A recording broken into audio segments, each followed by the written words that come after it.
Magandang araw mga kanegosyo. Nandito ulit tayo sa Sir Pogo TV. Kung plano mong negosyo ngayong 2026, go lang. Pero dapat malaman mo muna ito bago ka magnegosyo.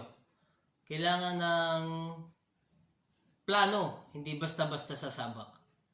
Okay, alam ko may puhunan ka na ngayon 2026 na, may puhunan ka na. Pero bago mo gamitin yan, dapat mong malaman muna ito. Ang alam ko meron akong alam na 4 na negosyo.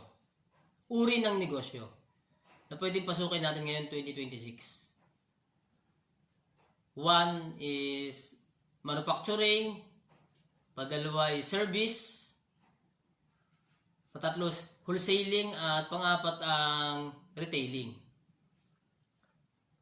Kung plano mong negosyo, pumili ka dyan sa 4 sa angkop sa iyong kakayahan.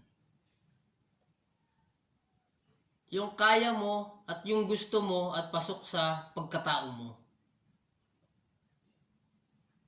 Pag nakapili ka dyan, dapat mong alamin yung tanong na ito.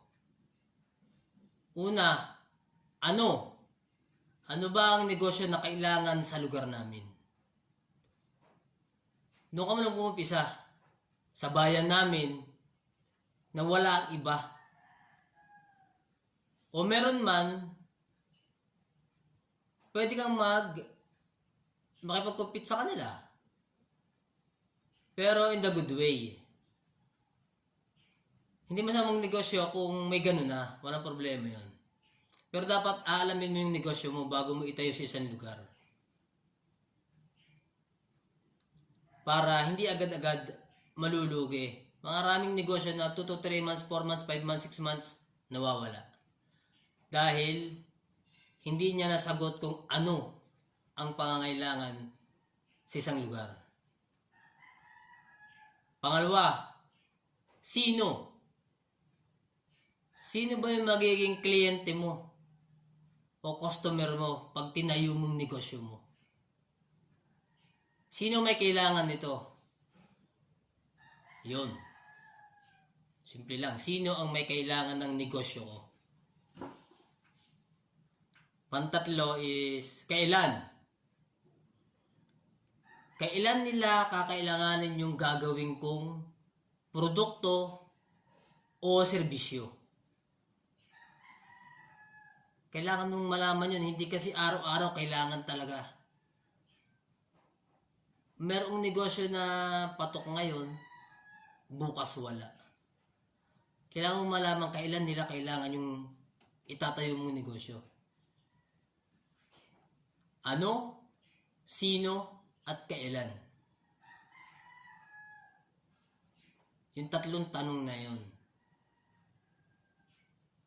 Hindi porke may puhunan tayo, sabak tayo ng sabak. Kailangan mong malaman yun bago mo itayo yung negosyo mo. Katulad nito, example, ang isang ito. Yan. O, di ba? Ang kailangan dyan ay serbisyo ng isang tao. Hindi lang 1, 2, 3, pwede yan. Kung walang ganyan sa lugar nila, at kita mo, pasok sa skills mo yun, pwede mo siyang itayo. Diba? Ang ganda example niyan. Kaya kailangan natin malaman muna yung mga tanong na yan at masagot natin bago natin itayo yung ating negosyo. Yun lang. Kung may natutunan ka, please subscribe. Kung wala, okay lang. Salamat.